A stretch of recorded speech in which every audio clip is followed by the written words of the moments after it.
It's 23 minutes past 8 a.m. and we do continue on with Morning at NTV here. I am Priscilla Regina Naloga.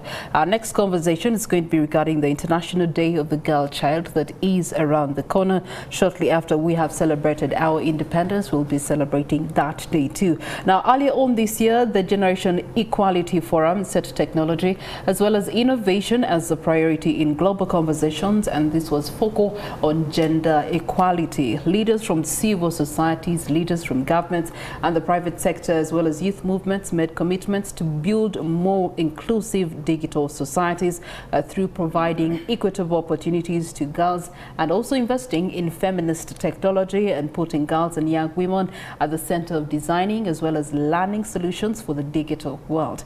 Now, on December 19, this was 2011. We do have the United Nations General Assembly declaring October 11th as the International Day of the Girl Child, and this was to recognize girls' rights and the unique challenges girls are facing around the world. We are speaking to a girl child this morning, and also we'll be speaking to a protection and safeguarding advisor, and this is under Plan International Uganda. But first of all, to the wonderful lady that is next to me. Her name is Grace Irene Nabuma, and she is definitely beautiful, and we're glad to have her. You know, when you came in, the seniors that walked out from the previous conversation said, now you see how the statistics are now true. As we are leaving, young people are coming in. Good morning to you, Grace, and how are you? I'm good. Yes. I'm so happy to be here, and good morning everyone who is watching NTV. So I'm really proud to be here. Okay. All right. We also do have Angela Amana, Technical Advisor. This is under the Protection and Safeguarding Plan International Uganda. We're glad to have you, and thank you so much for the continued work that you are contributing to the girl child in Uganda. Thank you so much. All right.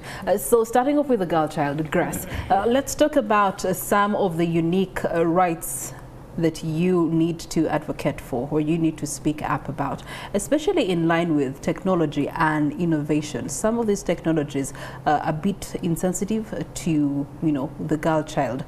Some of them are being developed by men, so it's just the structuring and the mindset behind them is that if it works for us as the men, it should work for the women, right? So let's talk about some of those in regards to technology and innovation. To the side of technology, mainly men, after like watching some things from internet, like it can lead to immorality.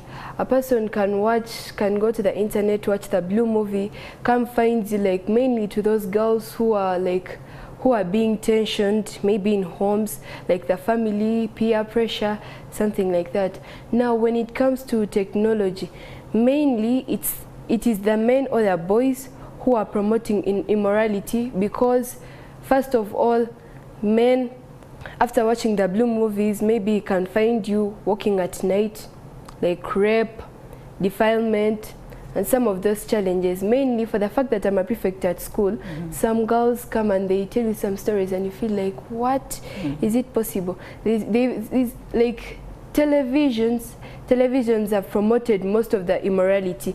Now I have a friend who even told me that for them they took away the television because they found their brother trying to rape someone. Now when it comes to that, I really think that to the side of men, it is the internet which is making them to like, it's the internet which is making them to become like immoral, like which is affecting us girls, because a person can come, maybe but touch you, maybe rape you, like it can make you mentally, physically, like you feel ill. Now mainly I think the internet has done much more danger in the world than good. Okay. All right, Angela, this internet is not going away, but I know that it's covered in a report that was done recently, the World Girls Report. Talk to us about that report. It was titled, Still We Dream, Girls and Young People Living Through Conflict. All right, thank you so much, Rachel. And the State of the World report, this is Plan's global research that involved over 10,000 children and young people, essentially adolescents and youth activists, ages between 15 to 24. And here we were looking at the issues that face girls and boys because of their gender.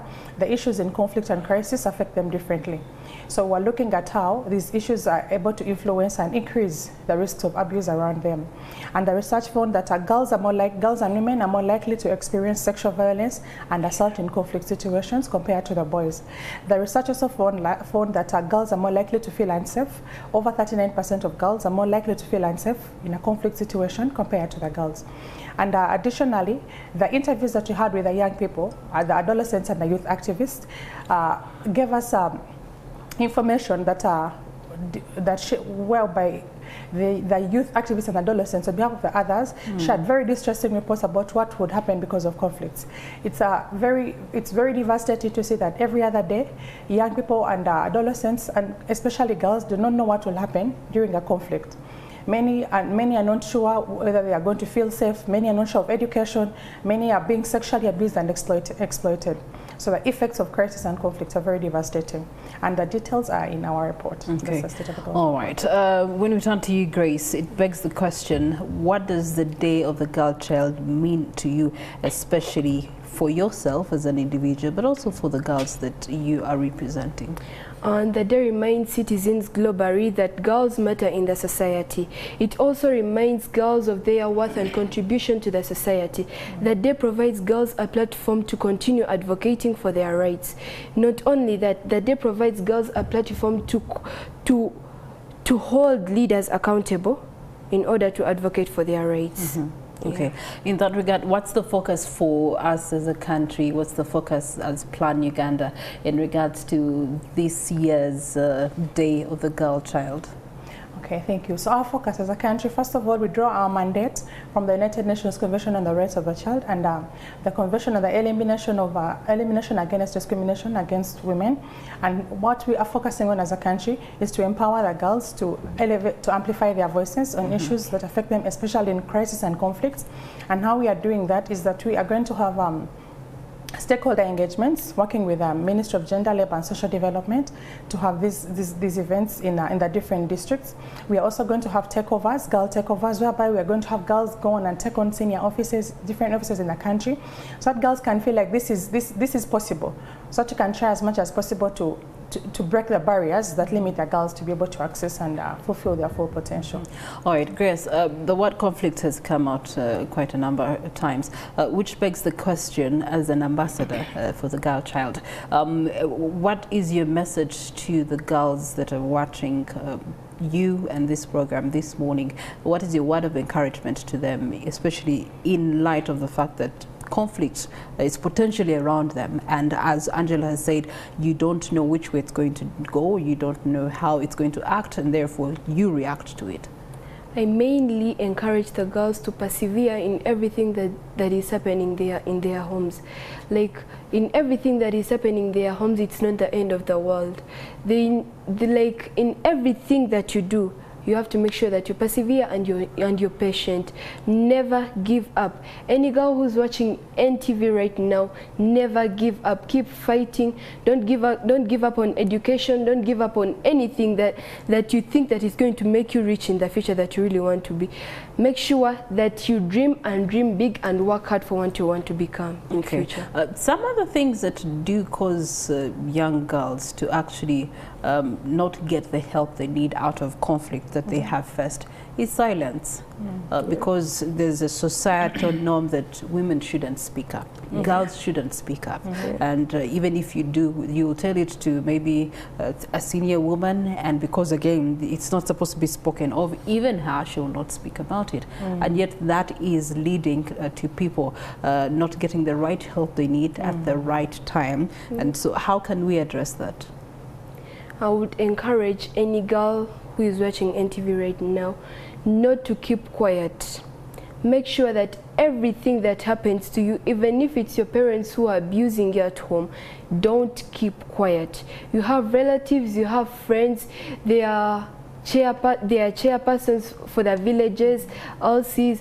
Don't keep quiet. In everything that is pushing you to the wall, don't keep quiet. Make sure that you report, you have someone to talk to, because that thing can either make you it can make you mentally ill, and it can lead to maybe it can even make someone to kill him or herself. Now, any girl who is out there, don't keep quiet. Speak up everything that is really hurting you. Yeah. All right, Angela, I know that as Plan International, you have set up some tools, some programs and some mechanisms to ensure that the girls can safely speak up. Yes. Could you talk to us about this? Yes, so thank you so much. So some of the ways that you encourage the girls to speak up is just like she has said, through the community-based child protection mechanisms, starting with the school structure. The school is a safe place where children can easily go and report. Even beyond the senior women teacher, children can report to other teachers within the school, the head teachers. Then outside the school, we have our community development officers. This is a structure that is part of the Ministry of Gender and Labor and Social Development that is entirely responsible for issues within the community. They can also report through the probation officers. They can also report at the police. At the police, there's a specific department that's the Child and Family Protection Unit of Police that's very, very, very, very keen and supposed to take on issues of abuse against children. But beyond that, we have watch groups within the community, and these watch groups that we have trained as Plan International and other organizations as well to ensure that they can watch, they are keen and can watch out in the community when issues of violence and abuse happen. Even the youth within the community, we have youth advisory panels in Plan, and these panels are able to look out for issues that are affecting children and adolescents within the community, because youth are very vocal and they can easily speak up. Youth can easily rally and speak against something. So we work very closely with the youth to ensure that these issues are able to come out. And then beyond that, the Ministry of Education as well has recently developed reporting, tracking, referral and response guidelines. Now these guidelines give children a clear mechanism on how they can report. Different ways that they can report. So there's a lot of ways that children can report. Maybe lastly, the Ministry of Gender has a toll-free number that is a Sauti 116 that children can call out there, and anybody can call and report. There's even a specific call center where all these calls are received, and they can be, they can be saved, and issues can be responded to appropriately. Okay, all right. In regards to conflict, Grace, when it comes to conflict, as it's been stated with Plan International, what does girls living in conflict mean to you? Girls pay a high price as related sexual and gender-based violence affects them. When families are under financial pressure, girls' needs are not prioritized compared to their male siblings. So it's important to recognize that the impact of conflict differs by gender. This will help to provide all children and young people with the support they need and promote gender equality. Girls in cities are not spared in terms of crisis. We face numerous challenges due to climatic change, like flooded roads, public transport issues, sexual violence and insecurity in some areas. Mainly, girls in cities we face insecurity in slum areas and sexual violence. Okay, all right. In that regard, Angela, the interventions that Plan International is actually pulling through to address these situations. Some of the interventions, one is we work with community watch groups to see that when these issues come up, they're able to be addressed very, very quickly.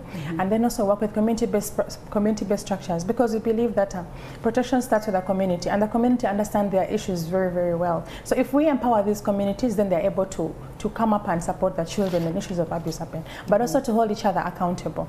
Because also we've had scenarios whereby issues come up and then we're asking communities to go and report, parents to go and report to police, but they don't want to own it. So we are very much strengthening our community-based mechanisms through empowering parents to be able to speak up.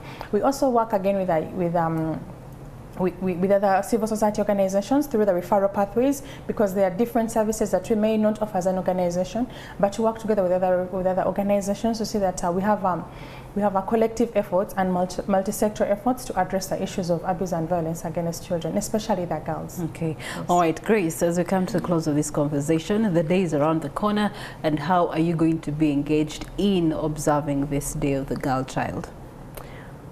For me, for the fact that I am going to be the senior advisor the Danish embassy, to the girls' communication, I would really love the girls to stand up for themselves, because in every situation that is happening, girls are the ones who are being more abused, because For us as girls, we are very vulnerable.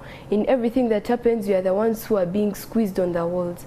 But in everything, I would love the girls to stand up for themselves and never to give up in their lives. Because education is the key to success. Now, whoever girls has the chance to go to school, don't give up. However bad you perform, never give up. All right, Angela, how are we commemorating the day 11th October this year and the theme? And the theme for this year. So how we are commemorating it again, we are going to work together with other civil society organizations led by the Ministry of Gender. We will have a girls symposium in Buyende district, whereby we will have key stakeholders participating in the symposium, but also having children to hold leaders accountable in different child participation activities. Then as an organization plan, like she has shared, we are going to have girl takeovers, whereby girls are going to be taking over certain offices. And this is to empower them to break the barriers that girls face in accessing education and accessing different services within the community.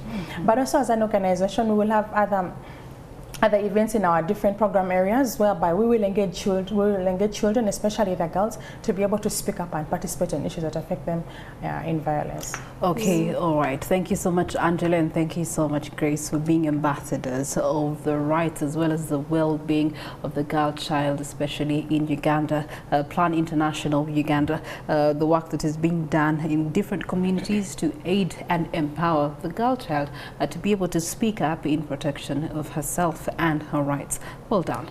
All right, so that brings us to the end of this conversation.